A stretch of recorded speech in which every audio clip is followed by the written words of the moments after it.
नारियल फोड़ करके क्रेडिट लेने का काम करते हैं।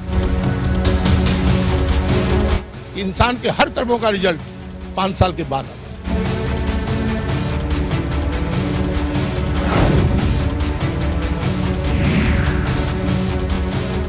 ब्रेक के बाद आपका बहुत बहुत स्वागत है। आप देख रहे हैं मेरे साथ मुंबई की आवाज़। आज हम बात कर रहे हैं मुंबई के कांदीवली इलाके की, जो लालजी पाड़ा है, लिंक रोड है। और एक बार फिर से इस चर्चा को आगे बढ़ाने से पहले ये तस्वीर दिखाते हैं। ये जो भी लोग हैं अपने अपने तरीके से मुंबई की आवाज़ में अपने जज्बा को पेश करने के लिए बेकरार है। हर किसी को लग रहा है कि इंद्र का सिंहासन डोल गया है। इंद्रपाल सिंह जी हमारे साथ हैं। क्या सरकारें बदल जाती है तो हमारी भूमिका भी बदल जाती है, या फिर हम जिस तरह से आलोचना करते हैं सरकार की, क्या हम अपने रास्ते पर सही तरीके से बढ़ते हैं? आपसे भी तो ये सवाल हो सकता है कि आपने किस तरह से समाज को योगदान दिया, क्योंकि सत्ता ठीक है उनकी है, लेकिन आप अभी भी काम कर रहे हैं। क्यों कर रहे हैं? नहीं, बिल्कुल काम तो एक उम्मीद से किया जाता है कि जनता का ये समाज सेवा है। पवार साहब के आदर्श ये है कि 80% समाजकारण और 20% राजकारण। तो 80% समाजकारण करना है तो समाजकारण तो करना ही है, काम तो करना है, सोशल काम करना ही है। तो पवार साहब के आदर्शों को मानते हुए हम लोग अपने कामों में लगे हुए हैं। लेकिन हम देख रहे हैं कि सामने से जो लोग हैं इस समय, कोई भी आदमी खुश नहीं है। अगर आप किसी का भी रिएक्शन नहीं, यहाँ जितने लोग हैं। लेकिन आप बहुत खुश हैं आजकल। मैंने सुना है कि यहाँ के जो बाकी नेता हैं उसके पास पब्लिक नहीं जाती, आपके पास आती है। बिल्कुल, काम करने वाले के पास लोग आते हैं इसलिए हम खुश हैं कि लोग हमें प्रतिसाद दे रहे हैं। अभी हमने आपको मैं बताऊं कि गोपाल शेट्टी साहब ने एक बड़ा डेंजरस वक्तव्य कर दिया। उन्होंने कहा कि किसान जो आत्महत्या कर रहे हैं वो एक ट्रेंड हो गया है, एक फैशन हो गया है। तो मैंने उनको कहा कि अगर ये फैशन है तो ये फैशन पहले आप करके दिखाइए। आपने तो चैलेंज किया उनको। बिल्कुल, मैंने चैलेंज किया कि अगर आप ये फैशन करते हैं, अगर आप आत्महत्या करते हैं तो आपके परिवार को राष्ट्रवादी कांग्रेस पार्टी 7 लाख रुपए देगी। ये हमने कहा उनको। थोड़ा बढ़ाइए साहब, उसको 10 लाख कर देते। तो इसके ऐसे कई मुद्दे हैं जिससे आम आदमी के घरों में असर पड़ रहा है, चाहे वो महंगाई की बात हो, आरक्षण की आग हो।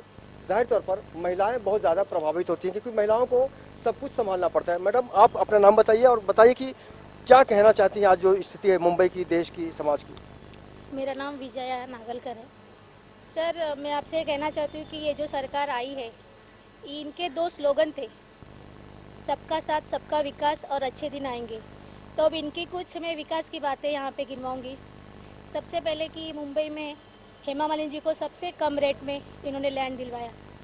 अंबानी अडानी को ये लोग इंटरेस्ट माफ़ करते, इनको लैंड अवेलेबल करके देते हैं। ये इनके विकास की कामें हैं। और अच्छे दिन ये है कि आज जो हमारी बहनें जो रसोई बनाती है, जो दाल 70 रुपया थी, 60 रुपया थी, 55 रुपये थी, आज वो दाल 200 का आंकड़ा पार कर चुकी है। तो ये गरीबों के लिए बहुत अच्छे दिन उन्होंने लेकर आए कि आप जियो नहीं, मर जाओ। क्योंकि अभी एक स्टेटमेंट हमने देखा इनके खासदार का, गोपाल शेट्टी जी का, कि जो किसान आत्महत्या करते फैशन है।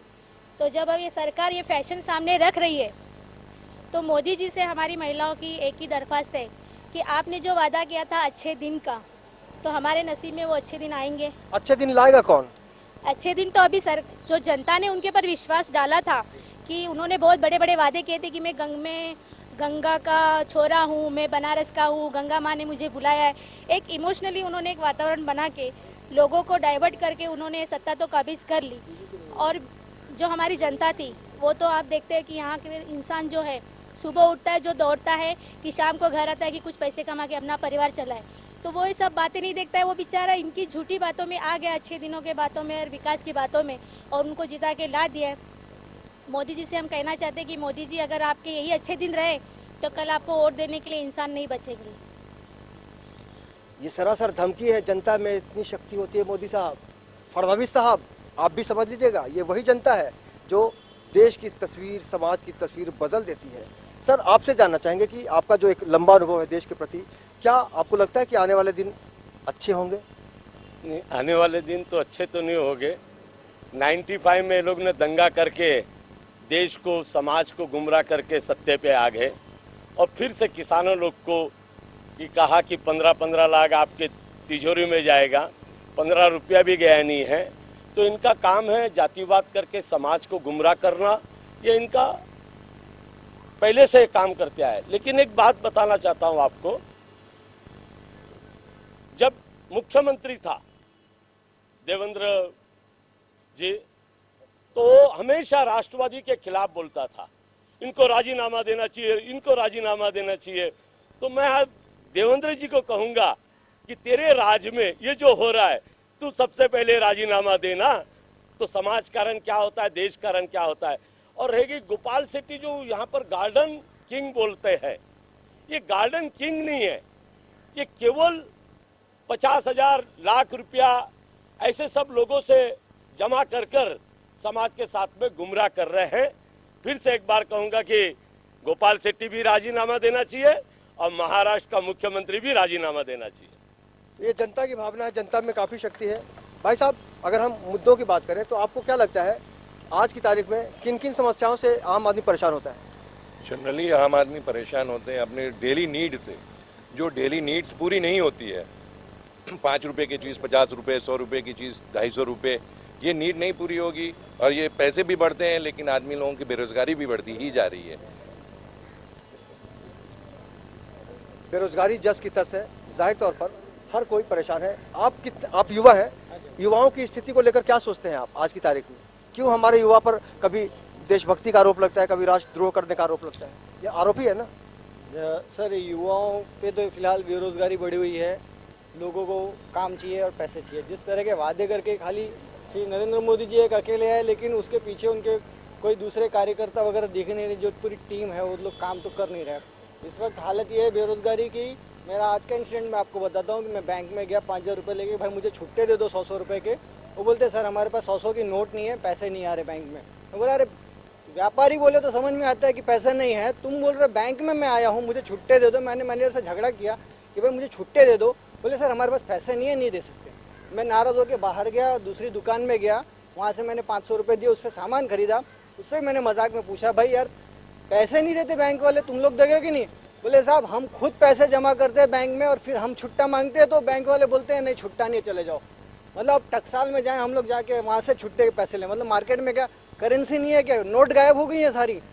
ये हालत है क्या इस समय? मैं ये पूछ रहा हूँ, मैं हैरान। देश की आर्थिक राजधानी मुंबई में तो ये जो भी कह रहे हैं एक सबका अनुभव है। आप किस तरह से देखते हैं आज जो भी समस्याओं की हम बात करते हैं, महंगाई हो या फिर जो भी आरक्षण की बात चल रही है? मैं तो सबसे पहले ये बोले जाऊँगा आपको, आज जो भी हो रहा है तो जितने आज जो आतंकवादी का आरोप लगाना, किसी को देशद्रोह का आरोप लगाना, जो सच बोलेगा, आज मोदी सरकार में जो सच बोलेगा, जो सच्चाई के साथ जाएगा, उसके ऊपर इसी तरह के आरोप लगेंगे और लगते रहेंगे।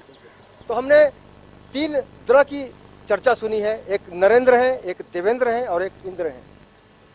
ये जो संयोग है आपको भी उसी श्रेणी में रखा जाए क्या? क्योंकि द्र है।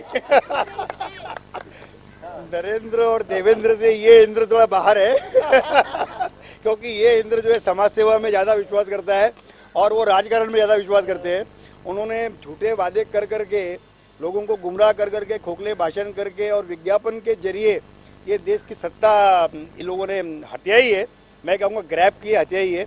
वहाँ नरेंद्र ने, यहाँ देवेंद्र ने, दोनों ने जो है कि लोगों को झूठा बोल के ही पूरा और फॉल्स एडवर्टीजमेंट। अभी देखिए ना, ये मेक इन इंडिया के ऊपर 400 करोड़ रुपया खर्चा किया है लोगों ने एडवर्टीजमेंट के ऊपर, लेकिन यही 400 रुपया जो सूखा पड़ा है किसानों को दे दिया होता तो कितना अच्छा होता। लेकिन ये इनके विचार ही नहीं है, समाज सेवा इनको करनी ही नहीं है, इनको एडवर्टीजमेंट करना है। तो मैं तो अपने एडवर्टीजमेंट में कम विश्वास करता हूँ। ये धन्यवाद देता हूँ कि मैं लेमन टीवी को और आपको कि आपने हम लोगों को अच्छा माइलेज दिया। धन्यवाद। अभी बहुत जल्द चुनाव होने वाले हैं बीएमसी की, क्या तैयारियां हैं आपकी? क्या आप शिवसेना बीजेपी को टक्कर दे पाएंगे? बिल्कुल, अभी राष्ट्रवादी के हमने कैंडिडेट चुनना चालू कर दिया है, उनके इंटरव्यूज लेना भी हमने चालू कर दिया है और हम वार्ड लेवल पे जा रहे हैं। वार्ड लेवल पर जाकर हम पूरा ये कर रहे हैं कि नगर सेवक किस तरह का होना चाहिए और नगर सेवक ने क्या काम करने हैं। हमने मुद्दे प्रमुखता से बताइए, मुद्दे क्या होंगे? गार्डन वाला मुद्दा बताइए। मुद्दे तो देखिए, नगर सेवक के लिए तो गटर वाटर मीटर तो ये पुराना मुद्दा हो गया। हम गटर वाटर मीटर से ऊपर आएंगे और गार्डन में वाईफाई होना चाहिए बाकायदा और हर एक की हेल्थ बराबर से होनी चाहिए, एम्प्लॉयमेंट जनरेट होना चाहिए। ये हमारे मुद्दे रहेंगे कि लोगों को रोजी रोटी मिलेगी तो लोग सुखी रहेंगे। तो एम्प्लॉयमेंट के ऊपर बहुत ज़्यादा फोकस करेंगे हम लोग और पॉवर्टी लाइन से लोगों को बाहर निकालना है हमको। और ये जो रिसेशन है इसके लिए हम कुछ स्कीम निकालेंगे कि लोग किसी तरह से ये रिसेशन से जो प्रभावित हुए हैं इससे बाहर आए। तो नगर सेवक को अपनी पावर्स एक्सीड करनी पड़ेगी और नगर सेवक थोड़ी पावर अपनी एक्सीड करके लोगों के घर घर तक पहुँचे, ये हमारा एजेंडा रहेगा। ये बहुत अहम बात है कि नगर सेवक कि जिम्मेदारी बनती है कि हर आम आदमी तक पहुंचने की कोशिश करें। बातें तो बड़ी बड़ी होती है इस देश में, रिजल्ट क्या हुआ ये बात मायने रखती है। महिलाओं से भी जानना जरूरी है, अभी जो चुनाव होंगे तो किन मुद्दों को प्राथमिकता देनी चाहिए आपके हिसाब से? पहला तो ये रहेगा कि जो इन्होंने मैदान और गार्डन हड़प करके रखे हुए हैं और ये आम जनता से जो ये लोग पैसे ले रहे हैं, पहले तो उसको बंद करा दिया जाए और जो बच्चे हैं, सामान्य बच्चे हैं, उनको खेलने के लिए मैदान अवेलेबल हो। जो हमारे बुजुर्ग हैं उनको बैठने के लिए, उनको यहाँ पे एक होकर उनके सुख दुख बांटने के लिए जो गार्डन है वो गार्डन उनको अवेलेबल होना चाहिए बिना चार्ज के। तो पहले तो इन्होंने जो अपना वहाँ पे हक जमा के रखा है मैदान और गार्डन में, वो हटाना है।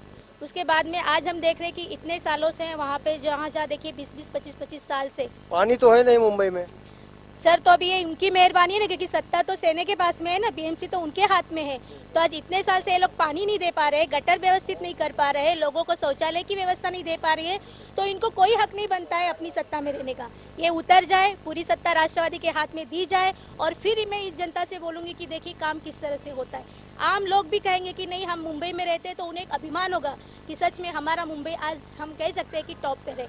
आपकी घड़ी काम करेगी? हमारी घड़ी तो शुरू से काम कर रही है सर। बहुत लोगों ने बंद करवाने की कोशिश की, लेकिन ये वो घड़ी है, अगर ये घड़ी बंद हो जाए तो बहुत लोगों की घड़ियां बंद हो सकती है।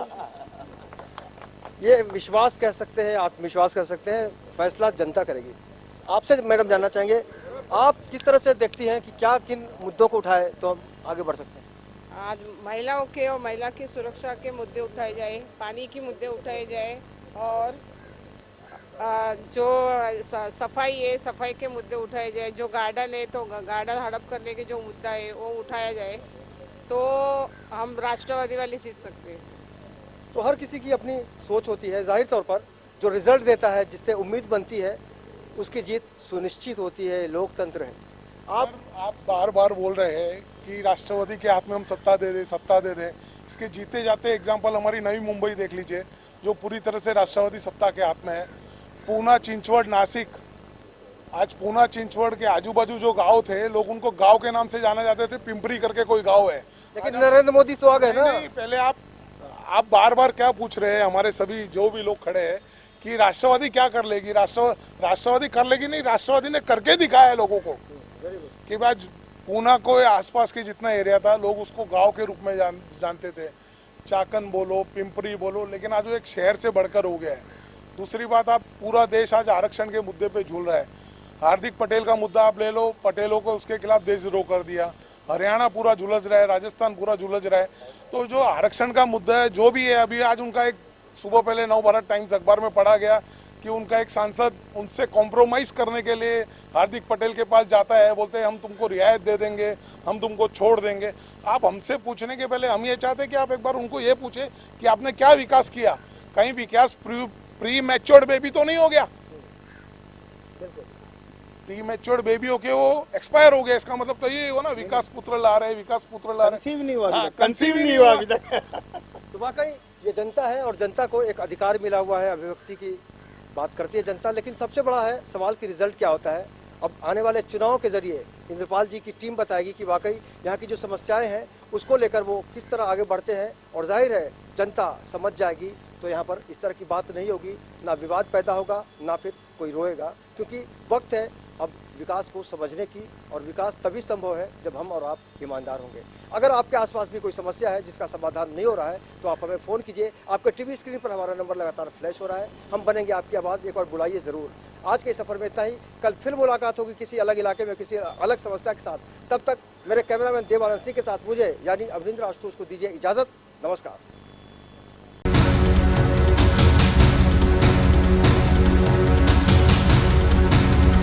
नारियल फोड़ करके क्रेडिट लेने का काम करते हैं। इंसान के हर कर्मों का रिजल्ट 5 साल के बाद आता है।